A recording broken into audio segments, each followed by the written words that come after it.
تیسری گھاٹی، جب بندہ ان دونوں گھاٹیوں کو عبور کر لیتا ہے،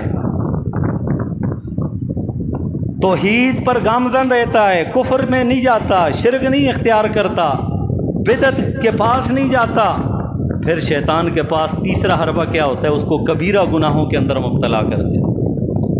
بھائی تو موحد ہے، توحید پرست ہے، اب جو تو مرضی تیرے جی میں آئے تو کر گزر، ویسے بھی تو نے جنت میں جانا ہے، یہ شیطان کی طرف سے بہکاوا ہوتا ہے۔ پھر شیطان اس کو بڑے گناہوں کے اندر مبتلا کر دیتا ہے، کبھی وہ نمازوں کو چھوڑ دیتا ہے، کبھی روزے کو چھوڑ دیتا ہے، کبھی سودی لین دین کرتا ہے، سودی کاروبار کرنا شروع کر دیتا ہے۔ تو یہ شیطان کا تیسرا حربہ ہے کہ اس کو کبیرہ گناہوں کے اندر مبتلا کر کے گمراہی کی طرف دھکیل دیتا ہے۔ اور جب بندہ کبیرہ گناہ کی طرف بھی نہیں جاتا نا، تینوں گھاٹیوں کو عبور کر لیتا ہے، تو شیطان نے ایک چوتھی گھاٹی کے اندر اسے جو ہے نا مصروف رکھتا ہے، وہ کیا ہے؟ صغیرہ گناہوں کے اندر مبتلا کرتا ہے، چھوٹے گناہ۔ نبی کریم صلی اللہ علیہ وسلم نے ارشاد فرمایا کہ خبردار اپنے آپ کو چھوٹے گناہوں سے بچاؤ، کیونکہ یہ چھوٹے چھوٹے گناہ ایسے ہیں بسا اوقات انسان کی ہلاکت کا باعث بن جاتے ہیں۔ اس کی مثال آپ یوں سمجھ لیجئے، جس طرح کہ ایک میدان ہو نا، یا آپ زمیندار حضرات ہیں تو اس مثال کو زیادہ اچھا سمجھیں گے۔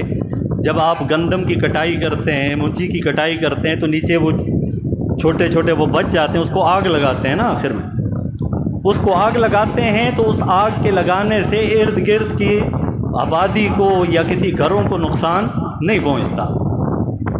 تو بسا اوقات یہ آگ لگ جاتی ہے ایک بڑی جگہ کے اندر، لیکن تباہی اور بربادی کا باعث نہیں بنتی۔ لیکن بسا اوقات ایسا ہوتا ہے کہ ایک ماچس کی تیلی اگر کسی آبادی والے گھر میں لگائے جائے تو تباہی اور بربادی بڑھ جاتی ہے۔ تو اسی طرح نبی علیہ الصلوۃ والسلام نے ارشاد فرمایا، بسا اوقات آدمی گناہ کو چھوٹا سمجھ کے کرتا ہے اور وہ اس کی ہلاکت کا سبب بن جاتا ہے، باعث بن جاتا ہے، اور اس چھوٹے گناہ کے کرنے کی وجہ سے وہ بندہ ہمیشہ کے لیے جہنم میں چلا جاتا ہے۔ تو اس لیے فرمایا کہ گناہ کو چھوٹا نہ سمجھے، کیونکہ چھوٹے گناہ کی مثال بھی چھوٹے سانپ کی ہے۔ سانپ سانپ ہی ہوتا ہے، اس کا زہر جب انسان کے جسم کے اوپر سانپ جب کاٹ لیتا ہے تو اس کا زہر پورے بدن کے اندر پھیل جاتا ہے، خواہ وہ بچہ ہو یا بڑا ہو۔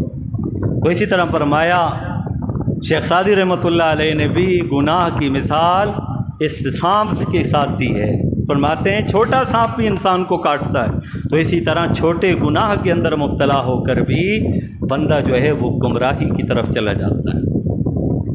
اور یہ چھوٹا گناہ کیا ہے جس کو ہم گناہ نہیں سمجھتے؟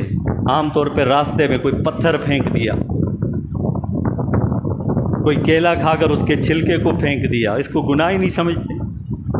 کوئی راستے پہ ٹرالی چلی گئی، اس کے پیچھے کماد لدا ہوا ہے، وہاں سے کھینچ لیا اور کھانا شروع کر دیا۔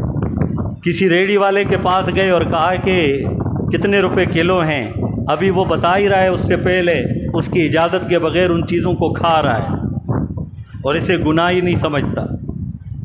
راستے میں جاتے ہوئے لعاب کو راستے میں پھینکتا ہے، اس کو گناہ ہی نہیں سمجھتا۔ تو اس کو گناہ نہ سمجھنا، بس اوقات یہی گناہ جو ہے یہ انسان کے گلے پڑ جاتا ہے۔ وہ کسی طرح ایک بزرگ کے متعلق پوچھا نا، بزرگ کی ساری زندگی نیکی کے اندر گزری، اللہ والے تھے، نیکی کے اندر ان کی ساری زندگی گزری۔ جب ان کا انتقال ہوا تو کسی کے خواب میں آئے، پوچھا حضرت کیا گزری آپ پر؟ آپ کے اوپر تو بڑے اچھے حالات ہوں گے کیونکہ آپ اللہ والے تھے، اللہ کے نیک بندے ہیں۔ کہا کہ ابھی وہ ایک سوئی کا حساب ابھی تک مکمل نہیں ہوا جو میں نے پڑوس والوں سے مانگی تھی، لی تھی اور پھر ان کو دوبارہ لوٹائی نہیں تھی۔ ہاں، تو ان چیزوں کو سمجھتے ہی نہیں ہے نا، کہ کوئی چیز لے لی ہے اور بس پھر اس کے اوپر بیٹھ گئے۔ کوئی مانگے تو دے دیتے ہیں، بسا اوقات نہیں مانگے تو اس کے اوپر بیٹھ جاتے ہیں، قابض بن جاتے ہیں۔ یاد رکھیے گا یہی وہ گناہ ہیں جو انسان کی ہلاکت کا باعث ہوتے ہیں۔ کئی دفعہ چیزیں مثلاً